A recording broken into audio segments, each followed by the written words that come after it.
Hello students, मैं doctor Gauri Bhatnagar Sanskrit tutors में आपका स्वागत करती हूँ। कालिदास स्वरचित मेघदूतम पढ़ रहे थे हम, जिसके 31 श्लोक हो चुके हैं। यहाँ पर यक्ष जो है मेघ को अलकापुरी जाने का मार्ग बता रहा है, जहाँ उसकी प्रिया रहती है। देखें अगला श्लोक। प्राप्यावंती उदयन कथा कोविद ग्राम वृद्धान पूर्वोदिष्टामनुसर पुरीम श्री विशालाम विशालाम स्वल्पे भूते सुचरित प्रलय स्वर्गीणाम गाम गतानाम शेषे पुण्ये हृतमिव दिवः कांतिमत खंडम एकम। अब यहाँ पे कवि कह रहा है कि उज्जैनी के विषय, अवंती प्रदेश के विषय में कह रहा है। उदयन कथा कोविद ग्राम वृद्धान, जहाँ गांव के वृद्ध उदयन की कथाओं को कोविद जानने वाले हैं, उदयन की कथाओं को जानने वाले गांव के वृद्धों वाली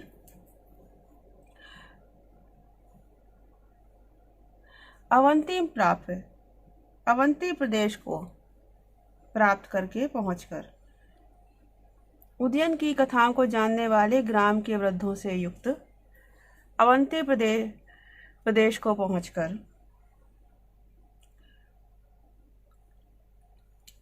पूर्वोदिष्टाम, पहले बताई गई पूर्वोक्त निर्दिष्ट श्री विशालाम विशालाम संपत्तिशालिनी विशालाम पुरीम उपसर, विशालाम उज्जैनी नगरी को, उज्जैनी पुरीम इस नगरी को उपसर पहुंचना।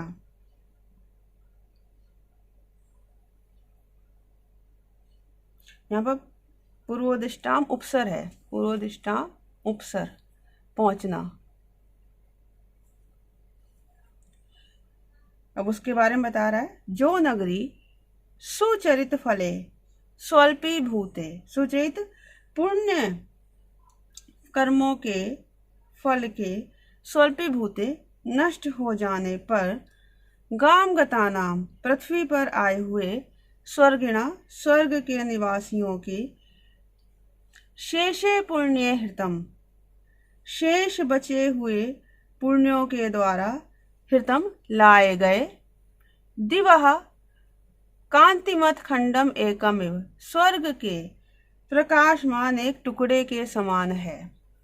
मतलब जो उज्जैनी नगरी उसकी तुलना कवि ने स्वर्ग के एक टुकड़े के से की है, कि उसका कवि का कहना है कि उज्जैनी नगरी ऐसी है जहाँ पर कि स्वर्ग के निवासी आकर निवास करते हैं। जब उनके पुण्य फल जो हैं, पुण्यों के फल समाप्त हो जाते हैं, जब उनको धरती भेजा जाता है, तब वो इसी उज्जैनी नगरी में आकर निवास करते हैं। और ऐसा प्रतीत होता है कि उनके कुछ एक शेष बचे हुए पुण्य हैं, उनके फलस्वरूप वो मानो स्वर्ग के एक टुकड़े को ही पृथ्वी पर ले आते हों। फिर से देखें। उदयन कथा कोविद ग्राम वृद्धान, उदयन की कथा को जानने वाले गांव के वृद्धों से युक्त अवंती प्राप्त, अवंती प्रदेश को प्राप्त करके पूर्वोदिष्टाम, पहले निर्देश की हुई पूर्वोक्त निर्दिष्ट श्री विशालाम विशालाम पुरीम उपसर संपत्तिशालिनी उज्जैनी नामक नगरी को जाना। जो नगरी कैसी है? सुचरित फले स्वल्पी भूते, पुण्य फलों के, पुण्य कर्मों के फलों के नष्ट हो जाने पर गाम गतानाम, पृथ्वी पर आए हुए स्वर्गिणाम, स्वर्ग के निवासी, स्वर्ग में निवास करने वाले जनों के शेषे पुण्य हृतम, मानो शेष बचे हुए पुण्यों के द्वारा लाए गए दिवह कांतिमत खंडम एकमिव, स्वर्ग के एक प्रकाशमान टुकड़े के समान है। दीर्घी कुर्वन् पटु मदकलम कूजितम सारसानाम प्रत्युषेषु स्फुटित कमला मोद मैत्री कषाया यत्र स्त्रीणाम हरति सुरत ग्लानिम अंगानुकूला शिप्रावाता प्रियतम इव प्रार्थना चाटुकारा। अब यहाँ कवि कह रहा है यत्र, यहाँ से लेंगे जहाँ पर, अर्थात जहाँ उज्जैनी में, प्रत्युषेषु प्रातः काल, सारसानाम पटु, सारसों के तीव्र, पटु में यहाँ पे तीव्र है, मद कलम कूजितम, मद से अव्यक्त कूजन को दीर्घी कुर्वन, अधिक बढ़ाते हुए स्फुटित कमल आमोद मैत्री कषाया, और खिले हुए कमलों की सुगंध से, सुगंध के मैत्री में संपर्क से, कषाया सुगंधित अंगानुकूल शिप्रावाता, अंगों को सुख प्रदान करने वाला शिप्रावाता, शिप्रा नदी का वायु। शिप्रा नदी की वायु जो है चल रहा है, तो उससे क्या है, सारसों की जो आवाज है वो ज्यादा तेज सुनाई दे रही है, क्योंकि हवा के से तेज सुनाई देती है। जिधर को हवा होती है, रुख होता है, उधर को तेज आवाज आती है। तो सुख देने वाला शिप्रा नदी का वायु। प्रार्थना चाटुकारा, याचना में मीठे वचन बोलने वाले, प्रियतम प्रिय के समान, स्त्रीणाम स्त्रियों की सुरत ग्लानिम हरति, रति क्रीड़ा संबंधी परिश्रम को हरति दूर करता है। कौन? शिप्रा नदी का वायु। और जो कैसा है, सारसों के तीव्र पूजन को अधिक बढ़ा रहा है। फिर से देखेंगे, यत्र जहां अर्थात उज्जैनी में, प्रत्युषेषु प्रातःकाल, सारसानाम सारसों के, पटु मद कलम कूजितम तीव्र मद से अव्यक्त कूजन को, दीर्घी कुर्वन और अधिक बढ़ाता हुआ, स्फुटित कमल आमोद मैत्री कषाया, और खिले हुए कमलों की सुगंध के संपर्क से सुगंधित, अंगानुकूलम अंगों को सुख देने वाला, शिप्रावाता शिप्रा नदी का वायु।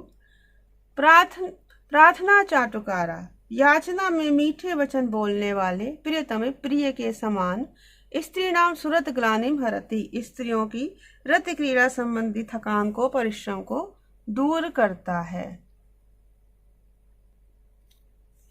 हारांस तारांस तरल गुटिकान, कोटिशा शंख शुक्ति, शस्प श्यामान मरकत मणि अनुमक उन्मयूख प्रयुरान, दृष्ट्वा यस्याम विपणि रचितान, विद्रुमाणाम चाम भंगान, संलक्ष्यन्ते सलिल निधेयस, तो ये मात्रा अवशेष। अब यहाँ कवि कह रहा है कि यहां से उठ लेंगे, यस्याम जिस उज्जैनी नगरी में, विपणि रचितान जिस उज्जैन नगरी में, कोटिशा करोड़ों, विपणि रचितान बाजारों में सजाए गए, तारान शुद्ध, तारान मीन्स शुद्ध, तरल गुटिकान मध्य मणि वाले हारों को, शंख शुक्ति शंख और सीपियों को, शस्प श्यामान घास के समान हरे, और उन्मयूख घास के समान हरे, उन्मयूख ऊपर को उठे हुए किरणों से, प्ररोहन चमकती हुई, मरकत मणियों को,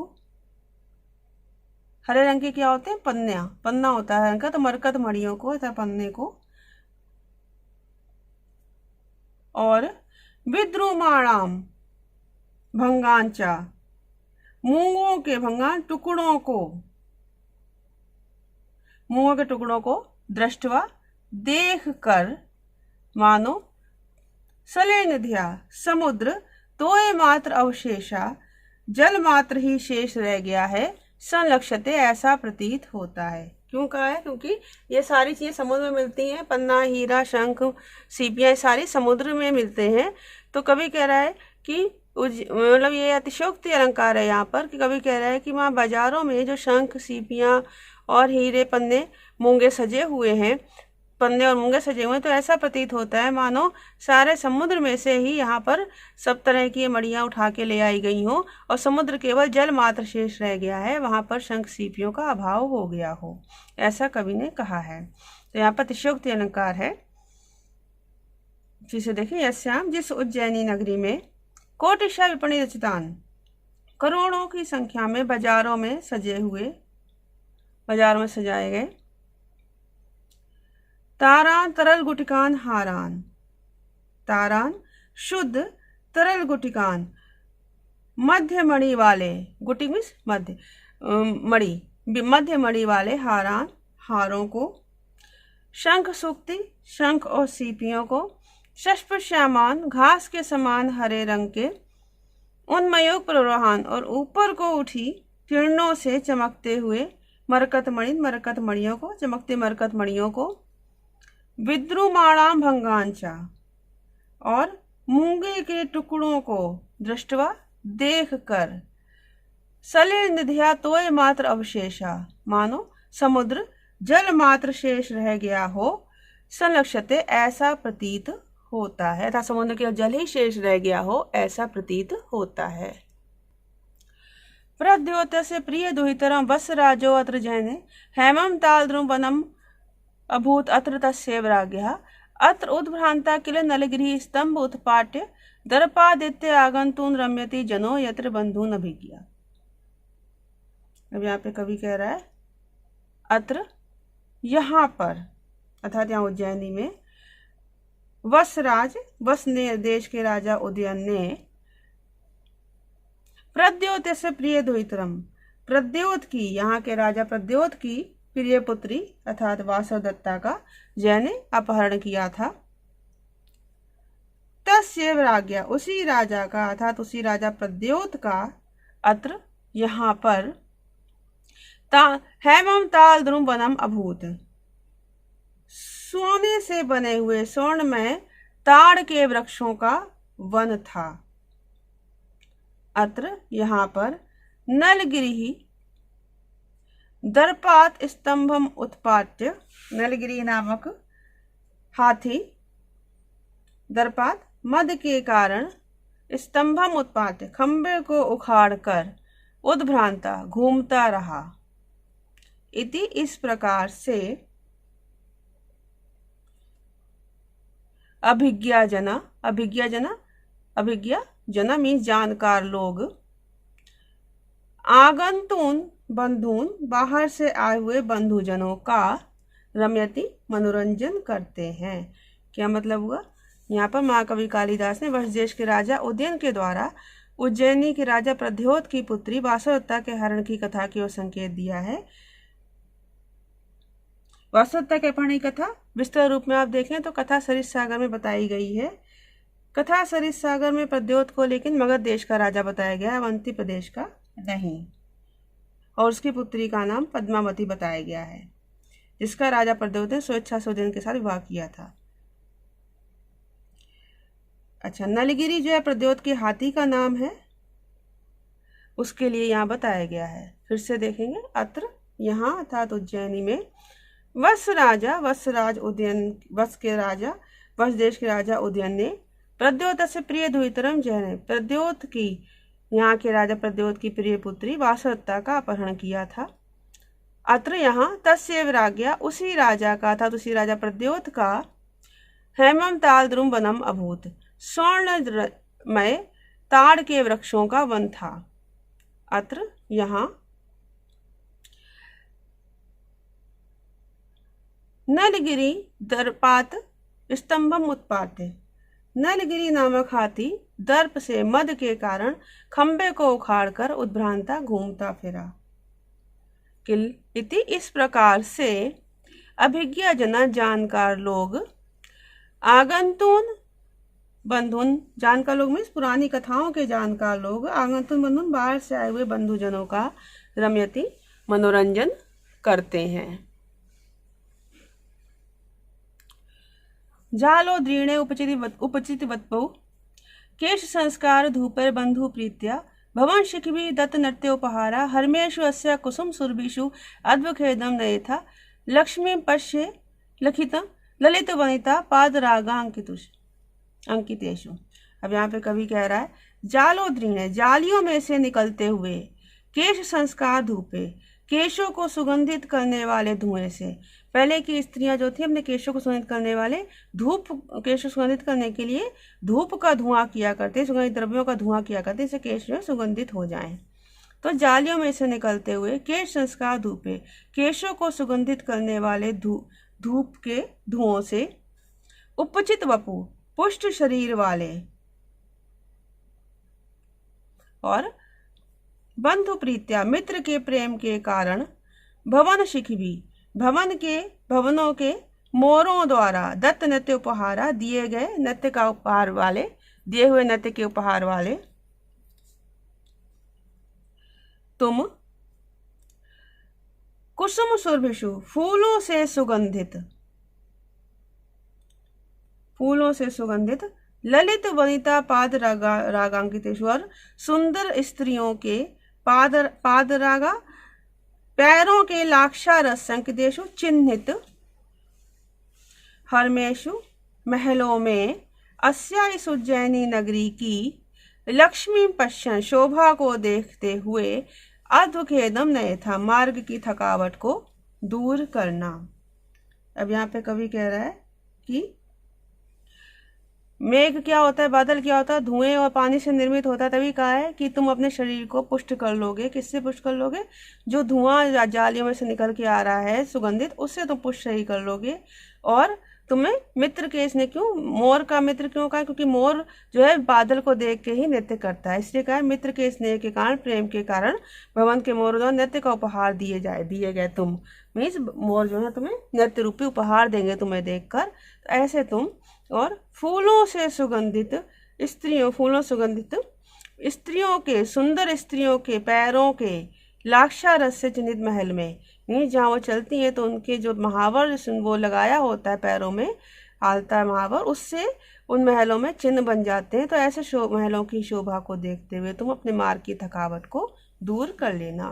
फिर से देखें, जालोद्रीणे, जालियों में से निकलते हुए केश संस्कार धूपे, बालों को सुगंधित करने वाले धूपे, सुगंधित द्रव्यों के धुएं से उपजित पुष्ट शरीर वाले, बंधु प्रीत्या मित्र के स्नेह के कारण भवन शिखवी, भवनों के मोरों द्वारा दत्त नृत्य उपहारा, दिए गए नृत्य रूपी उपहार वाले, कुसुम सुरभिसौर, फूलों से सुगंधित तुम, ललित वनिता पाद रागांकितेषु, सुंदर स्त्रियों के पैरों के लाक्षारस से चिन्हित हर्मेषु महलों में, अस्या इस उज्जैनी नगरी की लक्ष्मी पश्चन शोभा को देखते हुए अद्वखेदम नहीं था, अपने मार्ग की थकावट को दूर कर लेना।